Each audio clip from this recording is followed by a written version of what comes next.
Hello friends, मेरा नाम गजेंद्र और आप देख रहे हो अभी क्लासेस।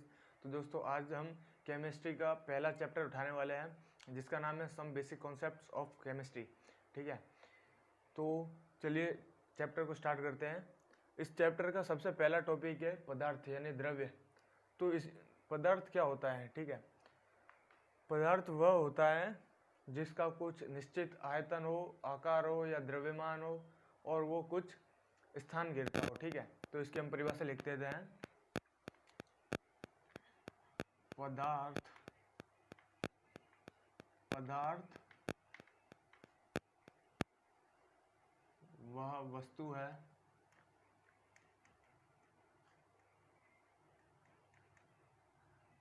जिसका पदार्थ वह वस्तु है जिसका कुछ द्रव्यमान होता है। पदार्थ वह वस्तु है जिसका कुछ द्रव्यमान होता है और स्थान घेरती हो।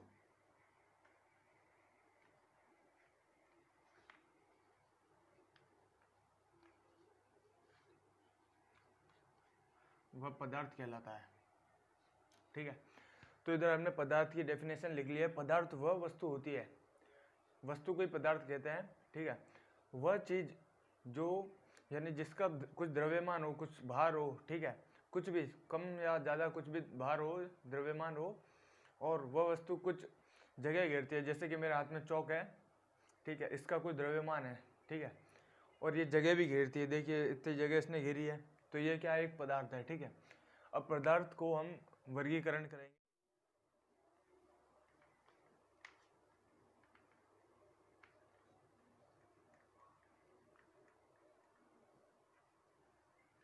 पदार्थ का वर्गीकरण, इसके वर्गीकरण दो भागों में होता है।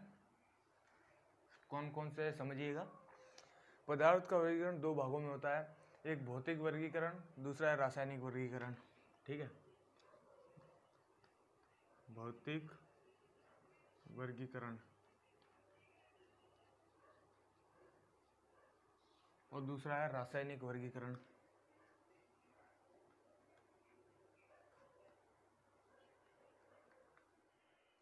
पदार्थ को हम दो भागों में वर्गीकरण करते हैं, एक होता है भौतिक वर्गीकरण, दूसरा होता है वर्गीकरण में पदार्थ की तीन अवस्थाएं होती हैं: ठोस, द्रव और गैस। ठीक है, ये तीन अवस्थाएं होती हैं: ठोस, द्रव, गैस। ठीक है, ठोस क्या होता है? बिल्कुल टाइट होता है, मतलब ठोस के अंदर जो उसके परमाणु होते हैं बिल्कुल पास पास होते हैं। ठीक है, जैसे कि ये बिल्कुल इतने पास पास होते हैं ठोस में, और द्रव में उतने ही दूर, ये कुछ दूर होते हैं, और गैस के अंदर तो बहुत ज़्यादा ही दूरी होती है इनकी, इस तरह से। ठीक है, इनके बीच इनके अणु होते हैं, जो इनके अणु के बीच जो बल लगता है, जो बल काम करता है, उसे अंतराण्विक बल कहते हैं। अंतराण्विक बल।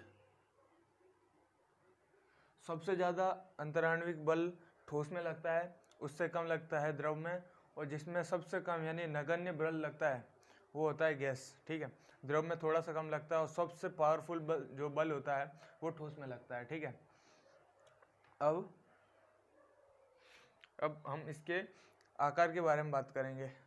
ठीक है, आकार के आधार पर ठोस का जो आकार होता है वो निश्चित होता है। ठीक है, ठोस का जो आकार वो निश्चित रहता है सदैव, चाहे जैसे ये ठोस है। ठीक है, इसको मैं कहीं पर भी रख दूं ये ऐसे ही रहेगा, चौक।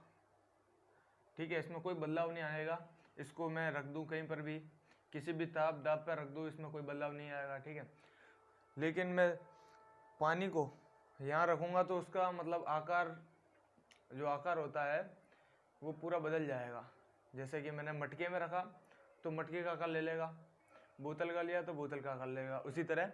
अब गैस में इसका आकार अनिश्चित होता है, ठोस का आकार जो होता है वो निश्चित होता है। ठीक है, द्रव का अनिश्चित होता है, और गैस का सबसे ज़्यादा ही अनिश्चित होता है, क्योंकि अब इत्र की बोतल देखी होगी आपने, उस इत्र की बोतल को खोलने पर वो पूरे कमरे में फैल जाती है, मतलब पूरे कमरे का आकार ले लेती है वो, ठीक है। ठोस का आकार होता है वो निश्चित होता है, इसीलिए हम लिखेंगे यहाँ पर निश्चित आकार।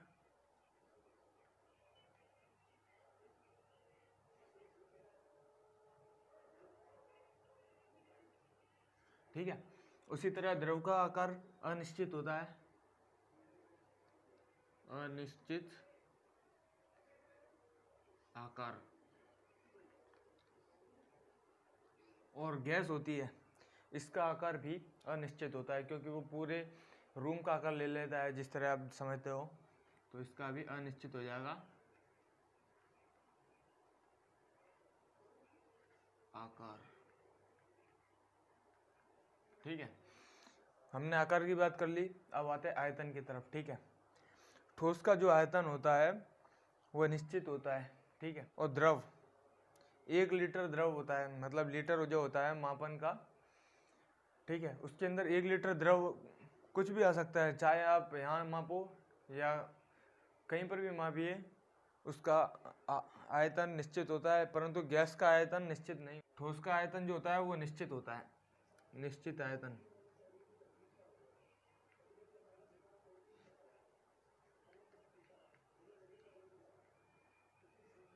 और द्रव का आयतन यह भी निश्चित होता है।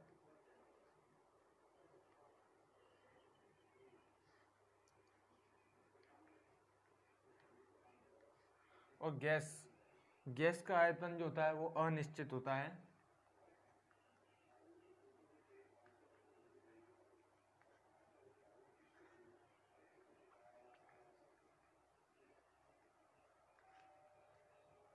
अब मैं इसको समझाऊं, जैसे ठोस, हमने किसी पत्थर को मापा है, ठीक है, किसी मशीन पे, तो वो उतना ही माप बताएगा, ठीक है। अब आयतन, अभी किसी द्रव को नापेंगे तो वो भी उतना ही बताएगा। हम कहीं पर भी माप लें, किसी भी मशीन पर माप लें, उसका कोई एक निश्चित आयतन होता है, इसका भी निश्चित होता है, परंतु इसका अनिश्चित होता है, ठीक है। हमने ये सब समझ लिया है। और फ्रेंड्स, इसके हम कुछ उदाहरण देख लेते हैं। इसका उदाहरण है, ठोस में हम लिख लेते हैं लोहा, ठीक है। द्रव में पानी मान लेते हैं, ठीक है। इसमें H2 गैस, O2 गैस या हवा, ठीक है। ये सब इसके उदाहरण हैं। रासायनिक वर्गीकरण की तरफ आते हैं। तो अगर आपने इसको नोट कर लिया है, एक बार नोट कर लीजिए, अगर आपने इसको नोट कर लिया है तो मैं यहाँ से मिटा के इसको समझाता हूँ।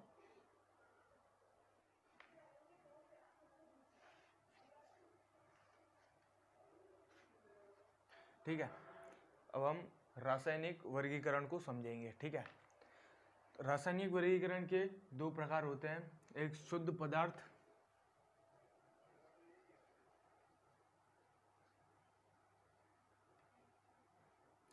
और दूसरा होता है मिश्रण।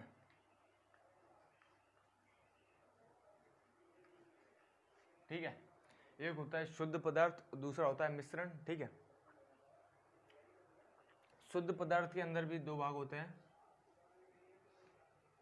तत्व और यौगिक, ठीक है। शुद्ध पदार्थ, सबसे पहले हमने रासायनिक वर्गीकरण किया, ठीक है। इसके अंदर हमने दो भाग किए, इसके एक होता है शुद्ध पदार्थ और एक होता है मिश्रण, ठीक है। अब तत्व लेंगे सबसे पहले हम। तत्व क्या होता है? तत्वों में एक ही प्रकार के परमाणु होते हैं, ठीक है। तत्व में एक ही प्रकार के परमाणु, एक ही प्रकार के परमाणु, ठीक है।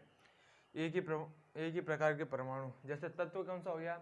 हाइड्रोजन, ऑक्सीजन, नाइट्रोजन, ठीक है, ये तत्व है, ठीक है। सोडियम, मैग्नीशियम, ये सब तत्व है। जैसे कि हाइड्रोजन की बात करते हैं,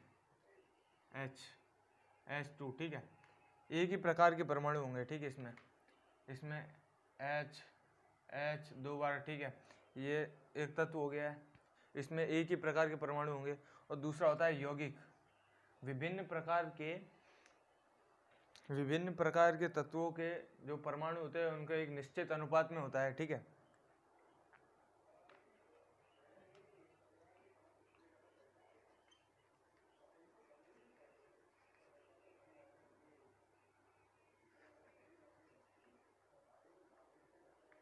विभिन्न प्रकार के परमाणु एक निश्चित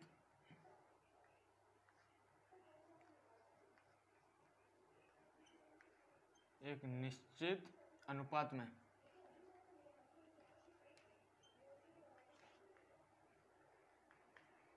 ठीक है। सबसे पहले हमने पढ़ा रासायनिक वर्गीकरण। इसके अंदर दो होते हैं। ठीक है, शुद्ध पदार्थ और मिश्रण। ठीक है, शुद्ध पदार्थ होता है, इसके दो भाग होते हैं, तत्व और यौगिक। ठीक है, तत्व में क्या होता है, एक ही प्रकार के परमाणु, जैसे हाइड्रोजन को लिया। ठीक है, हाइड्रोजन के दो भाग होते हैं। हाइड्रोजन के अंदर दो परमाणु, इधर देखिए H2 है, एक ही प्रकार के हैं। ये भी हाइड्रोजन, ये भी हाइड्रोजन। इधर नाइट्रोजन नहीं आया, ना तो ऑक्सीजन आया। ठीक है, अब हम आते हैं यौगिक की तरफ। इसमें विभिन्न प्रकार के परमाणु एक निश्चित अनुपात में होते हैं। ठीक है, विभिन्न प्रकार के परमाणु, जैसे हम लेते हैं H2O। ठीक है, इसमें विभिन्न प्रकार के परमाणु है, ये एक यौगिक है। ठीक है, इसके अंदर विभिन्न प्रकार के परमाणु है, एक हाइड्रोजन भी है, ऑक्सीजन भी है, परंतु ये एक निश्चित अनुपात में है। ठीक है, हाइड्रोजन और HH, ये दो हाइड्रोजन है और एक ऑक्सीजन है। मैं आपको इस तरीके से समझाता हूँ। ठीक है, ये हमारा ऑक्सीजन है और ये हाइड्रोजन है। समझ में आ रहा है आपको? ये ऑक्सीजन है, ये हाइड्रोजन है, ये एक निश्चित अनुपात में होता है। ठीक है, तो हमने ये समझाया है, पदार्थ के वर्गीकरण किया। सबसे पहले एक तरफ हमने रासायनिक वर्गीकरण किया, दूसरी तरफ एक तरफ हमने भौतिक वर्गीकरण किया था। फिर हमने रासायनिक वर्गीकरण किया। मैंने इसलिए मिटाया क्योंकि आपको अच्छे से समझा सकूं। ठीक है, इसलिए मैंने उसको मिटा दिया। फिर हम आए रासायनिक वर्गीकरण की तरफ। इसके अंदर हमने शुद्ध पदार्थ और मिश्रण को बांटा है। ठीक है, तो हमारे कोर्स में मिश्रण के लिए कोई जगह नहीं है, इसलिए हम मिश्रण को नहीं पढ़ने वाले हैं। हम पढ़ेंगे शुद्ध पदार्थ को। ठीक है, ये तत्व और यौगिक में विभक्त है। तत्व क्या होते हैं, एक ही प्रकार के परमाणु को तत्व की श्रेणी में आते हैं, जैसे हाइड्रोजन H2। ठीक है, हाइड्रोजन नहीं H। ठीक है, इसके अंदर जो परमाणु एक ही प्रकार का होता है। फिर आते हैं यौगिक की तरफ। इसमें विभिन्न प्रकार के परमाणु एक निश्चित अनुपात में होते हैं। ठीक है, तो फ्रेंड्स, आज के लेक्चर में हम सिर्फ इतना ही पढ़ेंगे। नेक्स्ट लेक्चर में हम रासायनिक अनुपात के नियम के बारे में पढ़ने वाले हैं। तो फ्रेंड्स, अगर आपको वीडियो अच्छा लग रहा है तो प्लीज़ लाइक करें, चैनल को सब्सक्राइब करें और बेल आइकन को जरूर प्रेस करें ताकि आने वाली वीडियो की नोटिफिकेशन आप तक